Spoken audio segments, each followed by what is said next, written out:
इंदौर के ICICI bank में करोड़ों रुपए की धोखाधड़ी का चौंकाने वाला मामला सामने आया है। विजयनगर थाना क्षेत्र के इस बैंक में ग्राहकों के खातों से पैसे निकाले गए और इन पैसों से आलीशान लाइफस्टाइल जी गई। इंदौर में आईसीआईसीआई बैंक में करोड़ों की धोखाधड़ी का चौंकाने वाला मामला सामने आया है। विजयनगर थाना क्षेत्र के इस बैंक में ग्राहकों के खातों से राशि निकालकर इस राशि से जमकर अय्याशी की गई। इस मामले में कुल 6 आरोपी हैं, जिसमें से 2 तो बैंक के ही रिलेशनशिप मैनेजर हैं। सभी को पुलिस ने गिरफ्तार कर लिया है। यह धोखाधड़ी 1 करोड़ से ज्यादा की है, जिसमें आरोपियों ने ऑनलाइन शॉपिंग करते हुए अय्याशी की और मोबाइल आदि खरीदे। बाकी राशि विविध खातों में शिफ्ट किए, जिसे पुलिस ने वापस खातों में डलवाया है। डीसीपी अभिनव विश्वकर्मा ने बताया कि यह सभी आरोपी ज्यादा पैसा कमाने के लालच में धोखाधड़ी में शामिल हुए। बैंक के सर्वर से पुलिस ने डिजिटल सबूत और अन्य जानकारी ली है। वहीं अभी और खुलासे होने की संभावना है।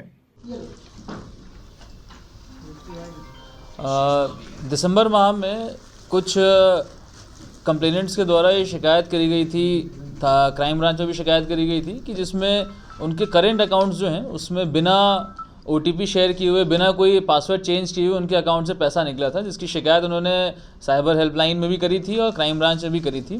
जिसकी शिकायत की जांच के उपरांत में आईसीआईसीआई बैंक के जो कुछ अकाउंट्स थे उनको ये जानकारी प्राप्त हुई कि उनके कर्मचारियों के द्वारा उन सभी करेंट अकाउंट्स के पासवर्ड्स को चेंज किया गया था और उसमें जो पैसा था उसको निकाल करके अपने उसके लिए इस्तेमाल किया गया था, जिस पर से उन्होंने यहाँ पर सूचना दे करके एफआईआर रजिस्टर करवाई थी।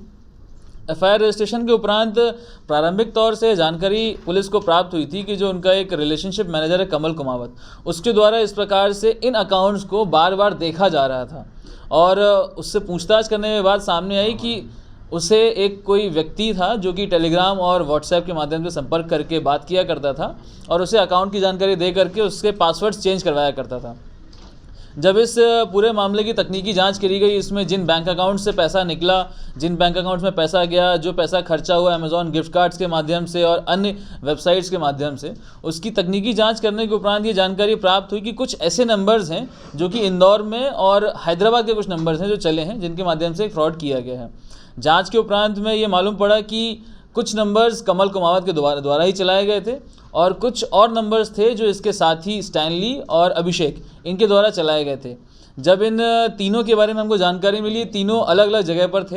एक स्टैनली जो मंदसौर के पास में था, अभिषेक इंदौर में था, इनके अन्य साथी थे वो आदिलाबाद तेलंगाना में थे। पुलिस के द्वारा लगातार इन पर नज़र रखी जा रही थी।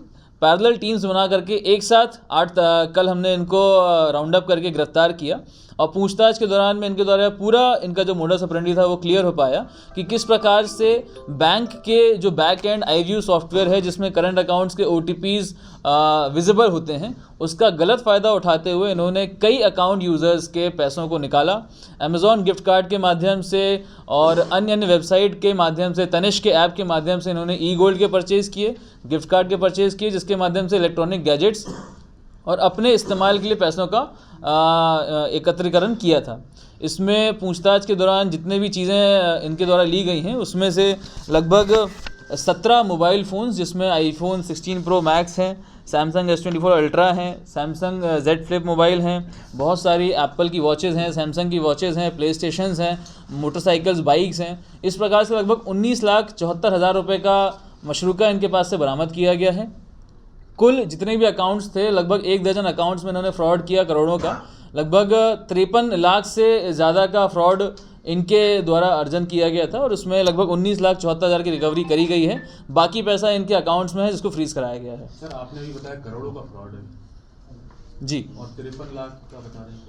इसमें जो जितने भी यूज़र्स हैं जिनके साथ फ्रॉड हुआ है क्योंकि उनके द्वारा तत्काल 1930 साइबर हेल्पलाइन में शिकायत करी गई थी, तो कुछ अमाउंट्स जो नोडल पेमेंट बैंक से पास में होता है वो तभी फ्रीज़ करा लिया गया था, जो उनको वापस कर दिया गया था। जो अकाउंट फ्रीज़ नहीं हो पाया था, जो अमाउंट फ्रीज़ नहीं हो पाया था, वो पैसा इनके द्वारा इस्तेमाल किया गया, जिसको अभी हमने इसको जब्त किया है। वो 53 लाख की। जी सर, कब से कर रहे थे? तो ये लगभग सितंबर के बाद से इन्होंने ये प्रक्रिया चालू करी है। हालांकि इसमें बैंक के सिस्टम की भी भूमिका सामने आई है, जिसमें जो इनके रिलेशनशिप मैनेजर्स हैं जिनके पास ऐसी सेंसिटिव इन्फॉर्मेशन जो कि किसी भी यूज़र की कॉन्फिडेंशियल इन्फॉर्मेशन होती है उसका एक्सेस क्यों था, इसके संबंध में बैंक से भी पत्राचार किया गया है। इसमें बैंक की भी जवाबदारी तय की जाएगी कि इस प्रकार से जितने भी यूज़र्स हैं उनकी कॉन्फिडेंशियल इन्फॉर्मेशन को अगर वो सुरक्षित नहीं रख सकते हैं तो उनके ऊपर वैधानिक कार्रवाई की जाएगी। सिर्फ आईसीआईसीआई बैंक में हुआ है या किसी और बैंक में भी हुआ है?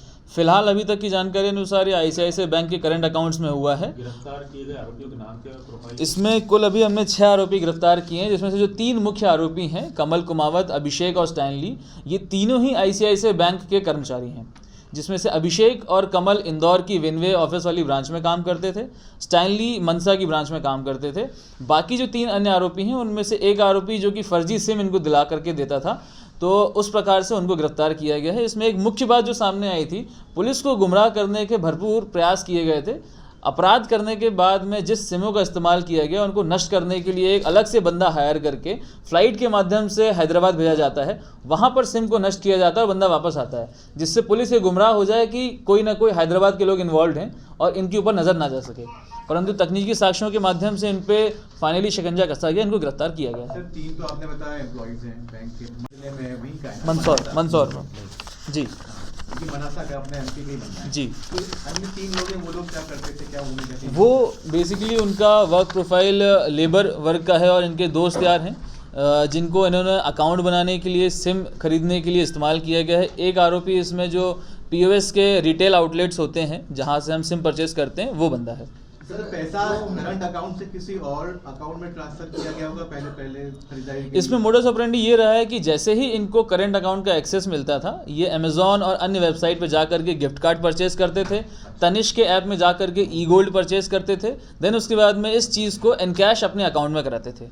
और अमेजॉन गिफ्ट वाउचर से इन लोगों ने बहुत सारे इलेक्ट्रॉनिक गैजेट्स लिए हैं जिनको खुद के इस्तेमाल के लिए भी और अन्य लोगों को बेचने के लिए इस्तेमाल किया गया था। जिनके अकाउंट से पैसा गया उन्होंने बैंक को शिकायत करी थी?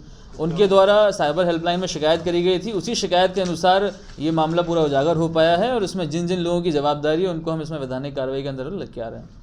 सर ये इनका क्या रहता था, जो पैसा जो निकालते थे ये किस यूज में लेते थे? क्या हाई प्रोफाइल लाइफ जीने के शौकीन थे? क्योंकि जो रिलेशन मैनेजर, इसकी सैलरी भी अच्छी खासी रही होगी, तो इसका क्या रहा, इसके पीछे की वजह क्या रही कि इसको इस तरीके का काम करना था? जैसा कि मैंने बताया कि ये रिलेशनशिप मैनेजर्स रहे हैं आईसीआईसीआई बैंक में। इनके द्वारा जो ये फ्रॉड की राशि थी उससे इलेक्ट्रॉनिक गैजेट्स का परचेज़ किया गया, जिसका ये इस्तेमाल खुद भी करते थे। Samsung S24 ultra, iPhone pro max और अन्य ऐसे महंगे गैजेट्स का इस्तेमाल खुद भी करते थे और पैसा अर्जन करने के लिए उसे बेच करके भी पैसा कमाते थे।